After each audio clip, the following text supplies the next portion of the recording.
Have you ever wondered why you're terrified of abandonment? Or why you can't handle conflict without shutting down? Or maybe you're a chronic people pleaser and you have no idea how to stop. What if I told you it's not a personality flaw? It's not even a choice. According to neuroscience, it's likely a survival adaptation that got hardwired into your brain before you were even 10 years old. Let's talk about your brain for a second. When you're a child, your brain is like super advanced, hypersensitive Play-Doh. It's constantly being shaped by your environment. This part right here, the prefrontal cortex, your logical CEO, isn't developed yet. So, your brain relies on its alarm system, the amygdala, to keep you safe. When a child faces constant stress, whether it's yelling, neglect, criticism, or just not feeling seen, that alarm bell rings again, and again, and again. To survive, the brain does something incredible and brutal. It rewires itself. It says, okay, the world is not safe. Here are the new rules for survival. These are the 4 F's: fight, flight, freeze, and fawn. These aren't behaviors, they are nervous system states. They become the default settings for your brain. And because they were carved into your neural pathways during your most formative years, they feel like just you. This is where attachment styles come in. They are the blueprint for how you relate to others, forged in those early relationships. Anxious attachment? That's a brain wired to believe love is unpredictable. Avoidant attachment? A brain wired to believe vulnerability is dangerous. The famous psychologist Dr. Gabor Mate says, "It's not what's wrong with you, it's what happened to you." Let me say that again. You are not broken. Your brain adapted perfectly to the environment it was given to keep you alive. But here's the crucial part. The environment you live in now is probably not that same environment. But your brain? It's still running the old software. This is the most important part of this entire video. Your brain is not fixed.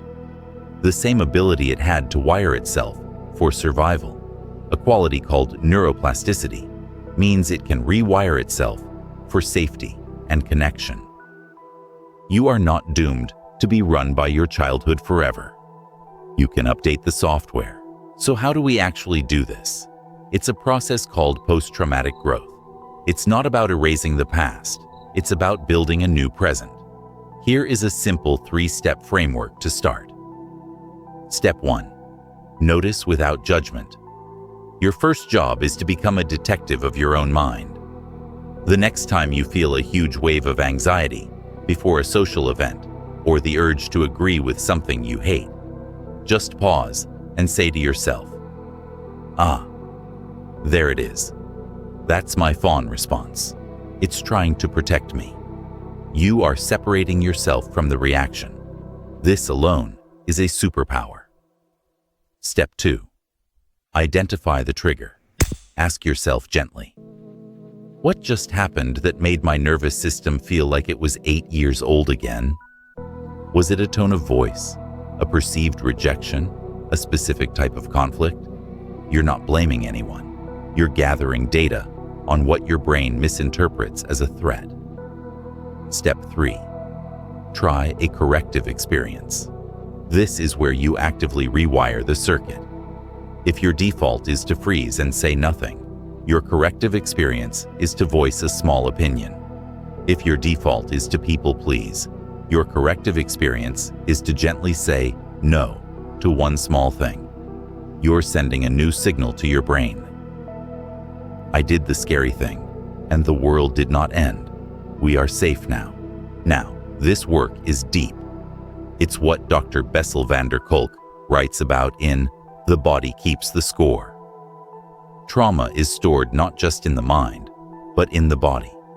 That's why sometimes talk therapy isn't enough.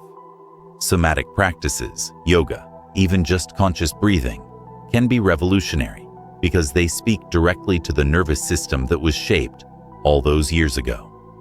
The goal here is integration. You're not trying to kill the part of you that learned to people please. That part saved you. You're learning to thank it, and then gently let the adult logical part of your brain that now is developed take the wheel. Remember, this is a journey. It's not linear. Be patient and compassionate with yourself. You are literally rebuilding the foundation of your mind. If this video resonated with you, if you felt seen, please let me know in the comments. Tell me which of the 4 F's you relate to most. Sharing your story can be incredibly healing for you and for others watching. But here's the thing. What if the reason you react the way you do? What if the root of your anxiety, your people-pleasing, your fear of conflict, is connected to a deeper, darker fear you've never fully confronted? In my first video, What Do You Really Fear?, we peeled back the layers of fear itself to reveal the shocking truth about what lives in the deepest corners of your mind. If you want to begin uncovering the hidden fears that silently control you, then make sure to watch it next, because understanding fear is the first step to finally breaking free. Don't forget to like and subscribe for more videos.